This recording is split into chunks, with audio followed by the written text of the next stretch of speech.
Well, good evening, lovely ones. I've been MIA for a minute. As usual, going through some shit. But I gotta say this. I was watching Snapped. It comes on the Oxygen Network. And honestly, I haven't watched Snapped in a while. But when I was with my husband, I watched it all the time. And I'm gonna be honest and say that I did it to fuck with him because Snap is basically about women killing men. And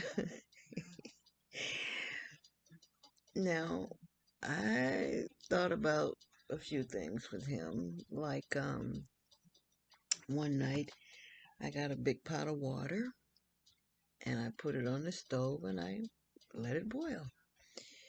And I don't know why, even evil people have intuition. We all got it. Now, what you do with it is personal. He got out of bed and said, "What are you boiling the water for?"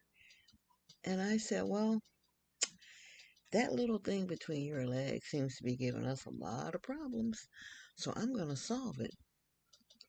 Essentially, I was going to pour the hot water there.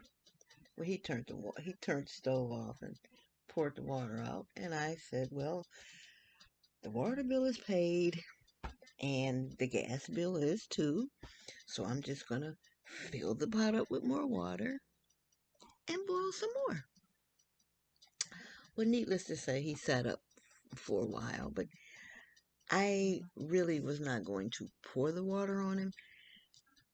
I guess I call myself using some shock therapy to say, look, I could go crazy, but I wouldn't because I had a child that was still young, and I had three other children that were adults, but I didn't want to spend my life in jail over him.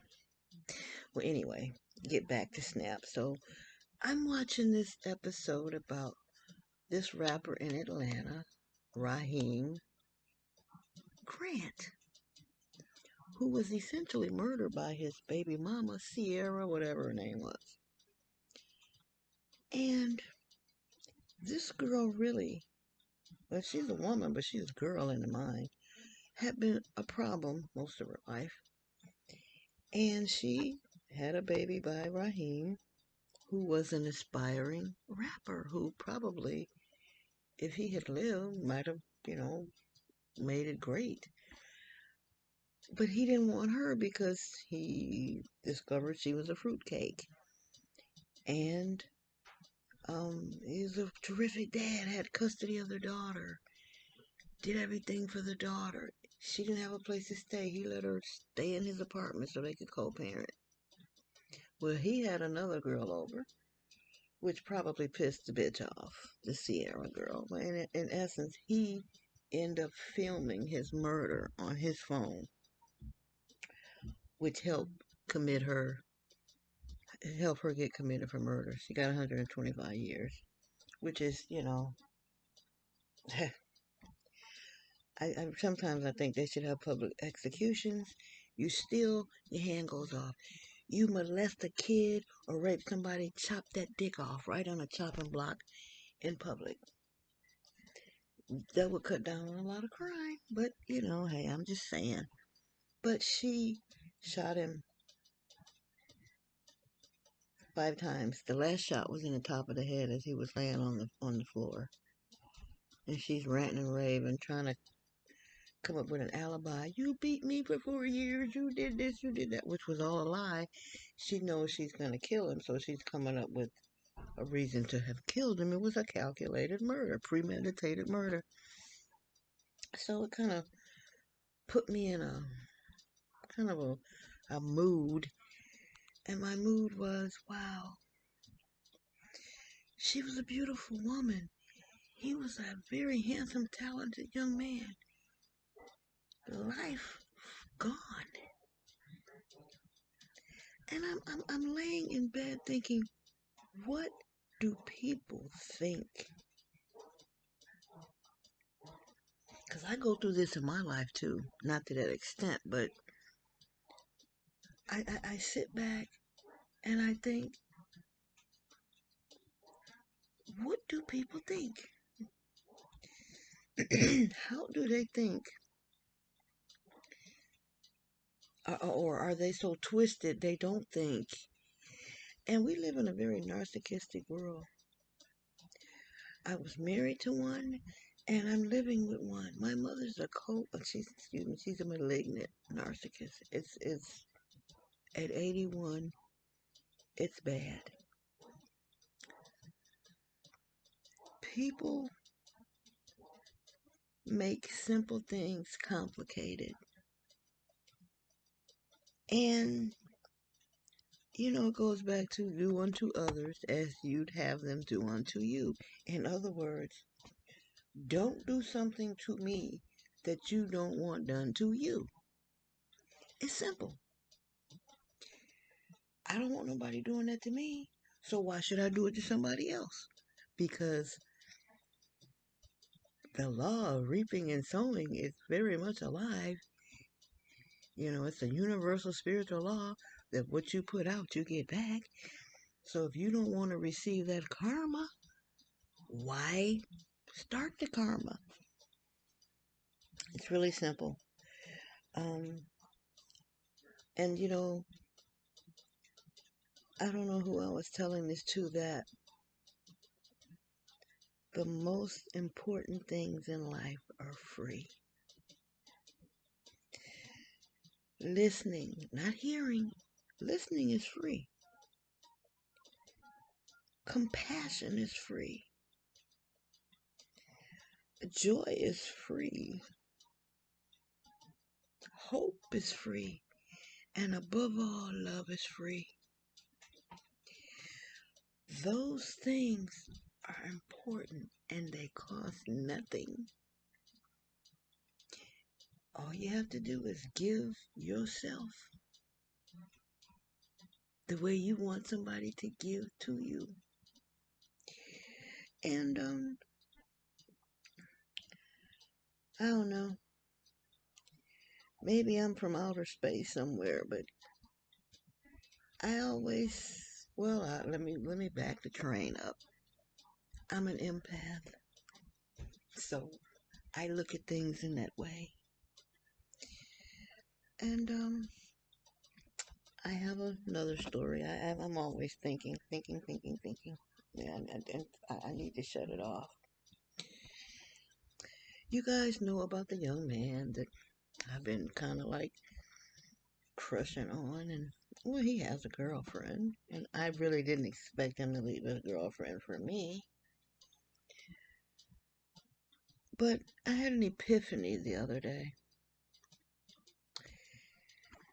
and it's this: we have people that come into our life that help us in so many ways, and you have to be aware enough to see that they may not didn't come into your life for the reasons you think. Now,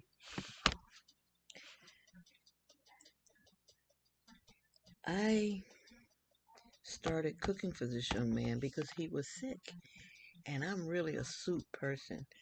If you're sick and I like you or you're around me, I'm gonna say I'm gonna make you some soup because I put all kind of herbs in and vegetables and tomato juice, which is excellent. Um, and it really has a way of kind of building up your resistance and making you feel better. So I made him some soup, and he liked it. Then I noticed one day he had a Taco Bell bag, and I said, "How can you work all night and survive on Taco Bell?" So I started doing little things here and there with the cooking. Then it trickles down to his son. Then it trickles down to they're expecting me to cook because I'm a hands-on cook. I think that if you use your hands, you're putting your energy and your love into the food, and it makes it taste better. And he would tell me, I eat your food and I go right to sleep. And I said, yeah, because it's filling and it's satisfying and you need your rest. So, um,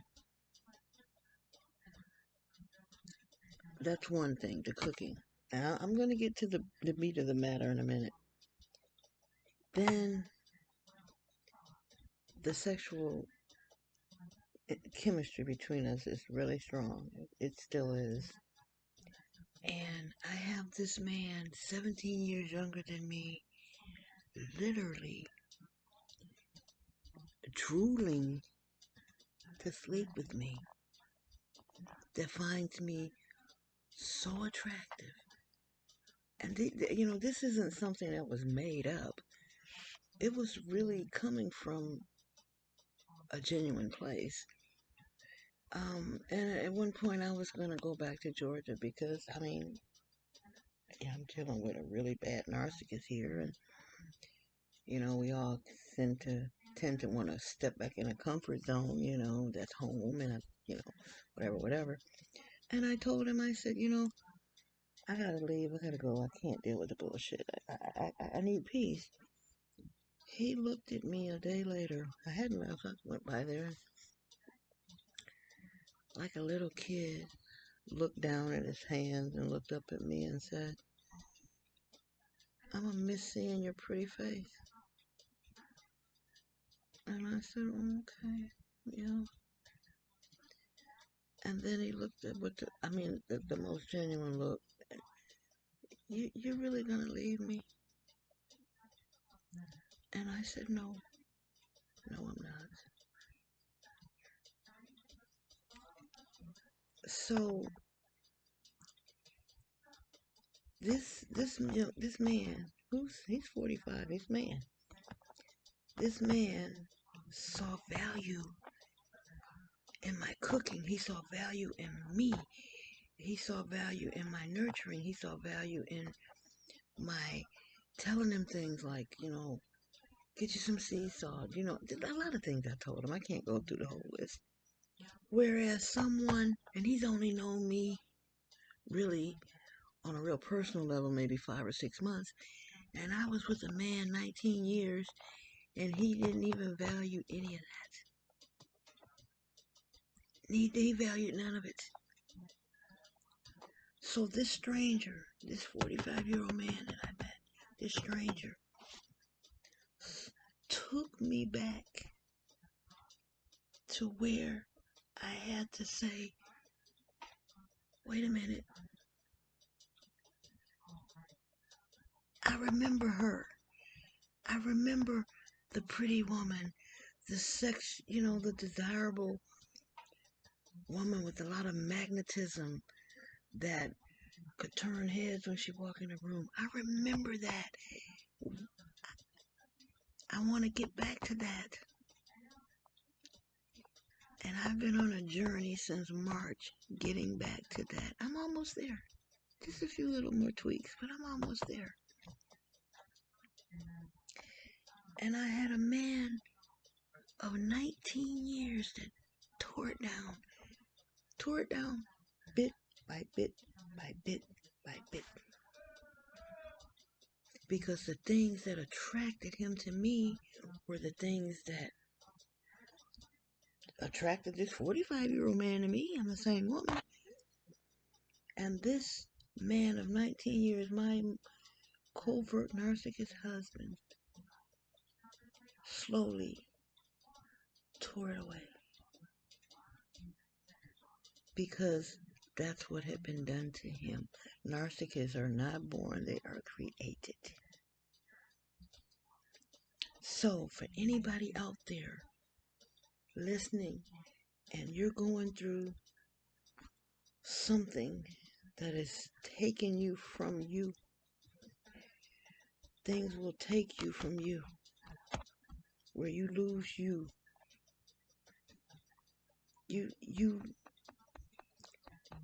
There's light. And I'm going to tell you from my experience, I was in a dark hole. a deep hole. And I ain't mad about it because at the right time, I came out that hole when I was supposed to. Now we got to think about divine timing. The moral of this talk is that we go through things and you must look for the lesson. You know, you have to say, yeah, he was this, but he taught me that and didn't know it. It was for me to become this. So I know what I don't want. I know the red flags because I got a great love coming. Is it this 45-year-old? Maybe. I don't know. It would be nice because I don't really be liking on people like that and I can't shake it. But I've toned it down. So you will get through it. You will come out better for it. And I'm telling you, you will because I am in the process. I'm almost there. You know, I took my son to a child psychologist. He was maybe 4. He was doing things he shouldn't do, and I'm like, hey, I'm believing. Come, let's get some help. I walked into the office, and this is what she told me. Wow, you're depressed. You are so depressed. And I said, yeah.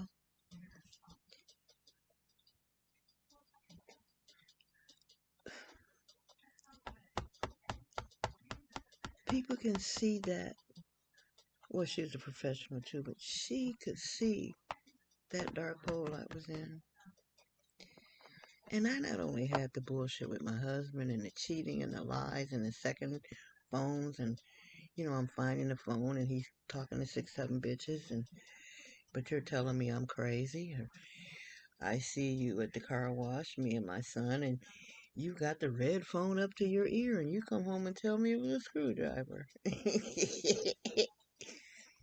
And I find that same red phone in the washer that's been washed. It's been washed. Pull it out, turn it on, and it came on. And I read all those text messages. That's the first time I left. Well, I hadn't learned all the lessons because I think I left 3 or 4 times, went back. This last time was the most valuable. I found out he was a narcissist. I found out a lot of things that I needed to know. So it's not really good to leave until you're ready.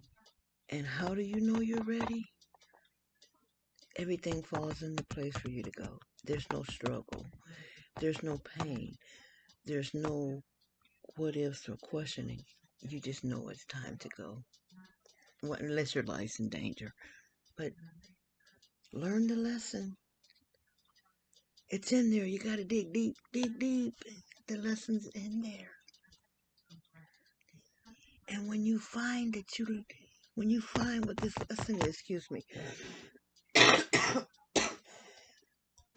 when you find